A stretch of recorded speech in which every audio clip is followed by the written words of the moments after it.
নমস্কার বন্ধুরা।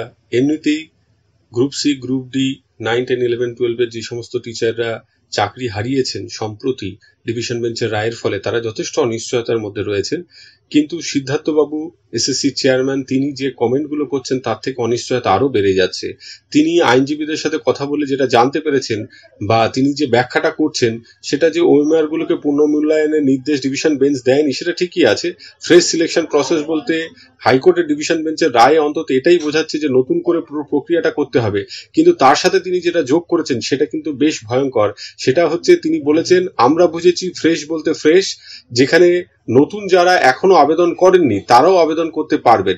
নিশ্চয়ই সুপ্রিম কোর্টের কাছে ব্যাখ্যাটা আরো স্পষ্ট হবে, নিশ্চয়ই হবে। এই ক্ষেত্রে সুপ্রিম কোর্টে যেহেতু যারা যোগ্য ক্যান্ডিডেট তারাও যাচ্ছেন, তারা এই জায়গাটা অবশ্যই তুলে ধরবেন যে এইখানে ফ্রেশ সিলেকশন প্রসেস বলতে কোনোভাবেই নতুন ক্যান্ডিডেটরা নয়। ডিভিশন বেঞ্চের রায়ে কিন্তু সেটা নেই। আমরা যদি ডিভিশন বেঞ্চের রায়ের দিকে যাই, তখন এই যে পয়েন্টটা, এটা রয়েছে 274 পৃষ্ঠার 11 নম্বর পয়েন্টে, যে ডিরেকশনগুলো ডিভিশন বেঞ্চ দিয়েছিল, CSE shall undertake a fresh selection process in respect the declared vacancies involved in the selection processes।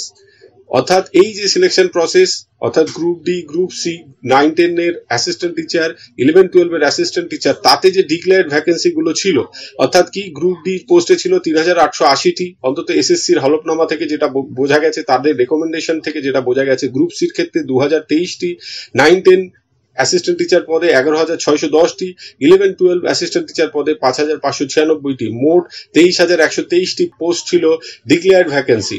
এই ভ্যাকেন্সি গুলোতেই কিন্তু রিক্রুটমেন্ট করতে বলা হয়েছে। এখন এসএসসি রুলস এর দিকেও যদি তাকাই, তাহলে ব্যাপারটা আরো পরিষ্কার হয়ে যাবে।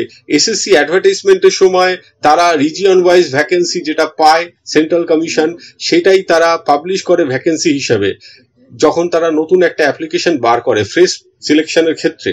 এখন সেই যে ভ্যাকেন্সি, সেটা কিন্তু আমরা যে অ্যাডভার্টাইজমেন্টটা দেখতে পাবো এসএসসি, সেটা 4 জুনের 15 দিনের মধ্যে।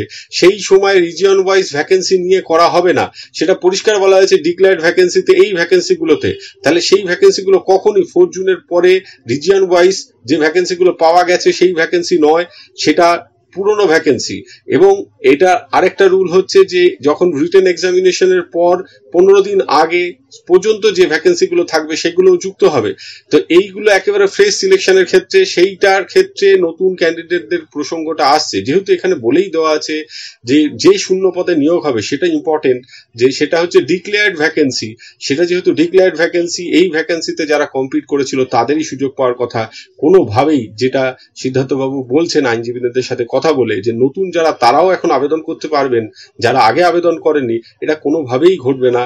এই ব্যাপারটাও কিন্তু যোগ্য ক্যান্ডিডেটদের সুপ্রিম কোর্টে তুলে ধরতে হবে। এসএসসি যদি এরকম কোনো স্ট্যান্ড পয়েন্ট নেওয়ার চেষ্টা করে, সেটাকে আটকাতে হবে, বা যে পক্ষই এটা নেওয়ার চেষ্টা করুক তাদের আটকাতে হবে।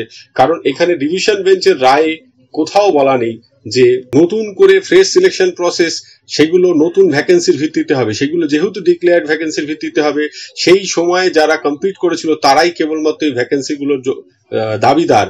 নতুন করে কেউ আসতে পারবে না, কারণ এসএসসি রুল অনুযায়ী নতুন যখন অ্যাডভার্টাইজমেন্ট এসএসসি দেয়, তখন সেই সময় রিজিয়ন ওয়াইজ যে ভ্যাকেন্সিগুলো, অর্থাৎ 2024 4 জুনের অন্তত যদি ধরি আমি, সেই সময়ের ভ্যাকেন্সিগুলো হওয়ার কথা, সেই ভ্যাকেন্সি কিন্তু এই ভ্যাকেন্সি নয়। কাজেই ভ্যাকেন্সির উপর নির্ভর করে রিক্রুটমেন্ট প্রসেস। যেহেতু এগুলো পুরনো ভ্যাকেন্সি, অলরেডি ডিক্লেয়ার্ড ভ্যাকেন্সি, তাই যারা আগে থেকে আবেদন করেছিল তাদের কথাই কিন্তু বলা হয়েছে এবং তাদের ব্যাপারটাই হবে। যদিও এখানে একটি কথা মাননীয় সিদ্ধার্থবাবু বলেছেন যে সুপ্রিম কোর্টে এই ব্যাখ্যাটা আরো স্পষ্ট হবে, যে সেই ব্যাখ্যাটা পাওয়া গেলে নিশ্চয়ই এই যে জল্পনা তার অবসান হবে। আজকে এই পর্যন্ত। সকলে ভালো থাকবেন, সুস্থ থাকবেন। ধন্যবাদ।